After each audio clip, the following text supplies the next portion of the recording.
this is my project for the self-love project. Right now, you're going to be seeing me paint a body of water as a background. I had decided for this that I wanted to paint two koi fish in a body of water, resembling something close to the yin and yang. It's a similar shape, but it doesn't hold the meaning. These aren't two opposites of myself. These are rather they're part of a whole. They're not opposite to one another. So you see me start sketching out my general outline for these fish and how I'm going to want them to look in their shape. I had chose to do koi fish just because I've always loved koi fish.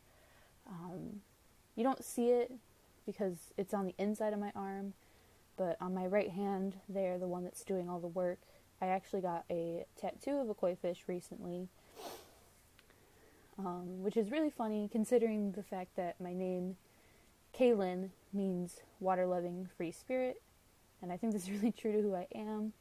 I also think it's funny because I've just always had this obsession with koi fish.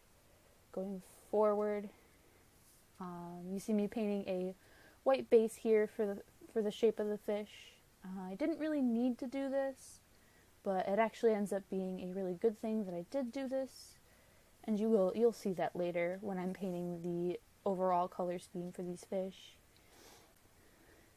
That color scheme ends up being one as the pansexual flag and one as the non-binary flag. I had chose to do those flags as that is what I identify as. I am pansexual as well as non-binary, with they/them pronouns, personally. So here you see me painting the yellow base for the fish that will end up being the fish with the pan pride flag colors, and then sketching my outlines. So I fill in the fin here with pink, and then later on I do blue spots on the body, and then pink for the top fin of the fish. I had decided that I wanted to do this voiceover for this painting and the time-lapse as a way of pulling myself out of my comfort zone.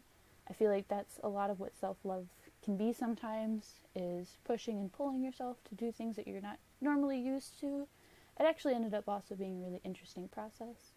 So then over here, you see me starting to paint my non-binary fish. I had decided to do an ombre of the flag colors in order, which is why I have them written down there.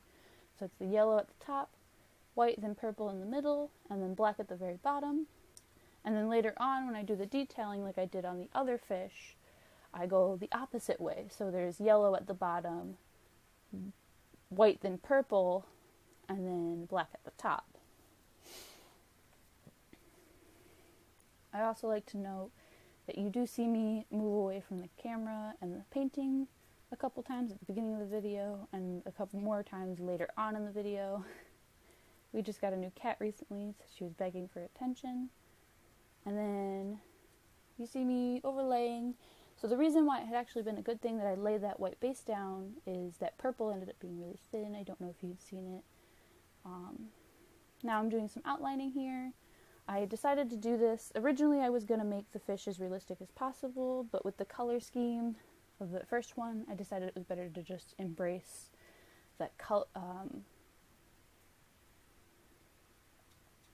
art's the word for it, the pop art look that it had going for it. And it also kind of worked out well having that thick black line juxtaposed against that realistic water background I had originally created. I thought it was a nice complement to each other. And then in a moment here, you'll see me start outlining the other fish just like I did with the last one. And then we'll be wrapping it up here. And then I add a little bit of scratching to the top fins there to add some depth. And then there you are, finished product.